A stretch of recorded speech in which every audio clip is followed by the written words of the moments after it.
அன்றைக்கி early morning ஆஃபீஸ்க்கு போகிறப்ப ரோடு பார்த்தா சுத்தமாக தெரியவே இல்லை. சென்னையில் அவ்வளவு ஃபாகாக இருந்துச்சு. ஒன்றுமே வந்து தெரியல. ஆப்போசிட்டில் யார் இருக்கா, பக்கத்தில் என்ன இருக்குன்ற மாதிரி. இப்படியும் அந்த பனிமூட்டத்தை கடந்து ஆஃபீஸ்க்கு சேஃபாக போயாச்சு. அண்ட் நான் வந்து என்னோட டெஸ்கில் வைக்கிறதுக்காக இந்த கோல்டன் மணி பிளான்ட் வாங்கியிருந்தேன். பார்க்கவே அழகாக இருக்குல்ல. தென் ஈவினிங் வீட்டுக்கு வந்து ஜெப்டோவில் ஒரு சில திங்ஸ்லாம் வந்து ஆர்டர் பண்ணியிருந்தேன். இப்போ ரீசெண்டாக எங்கள் வீட்டில் இந்த காஃபி பவுடர் தான் நாங்கள் யூஸ் பண்ணிட்டு இருக்கோம். சீரியஸாக ரொம்ப சூப்பராக இருக்குது. இந்த காஃபியோடைய டேஸ்ட்டை வந்து நல்லா தனியாக ஹெவியாக ஸ்ட்ராங்காக வந்து தெரியுது.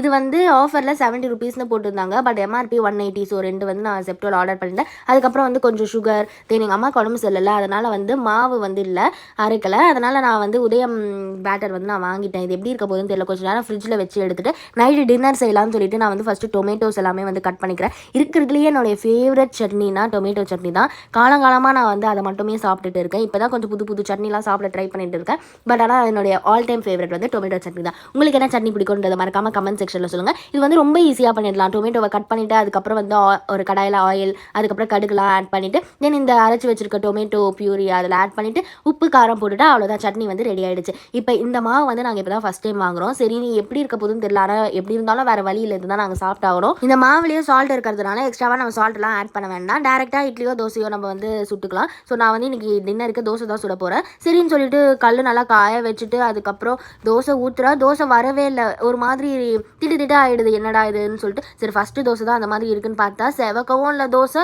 அதுக்கப்புறம் வந்து மெலிசாவும் வரல. சரி ஃபஸ்ட்டு தோசை போனால் போதுன்னு சொல்லிட்டு செகண்ட் தோசை ஊற்றினா அது அதுக்கு மேலே ஃபுல்லாகவே ஓட்டையாக வருது. இல்லை எல்லாமே கிளம்ஸியாக வந்து ஆகிடுது. நடுவில் மட்டும் செவக்குது, சுற்றி எதுவுமே செவக்க மாட்டுது.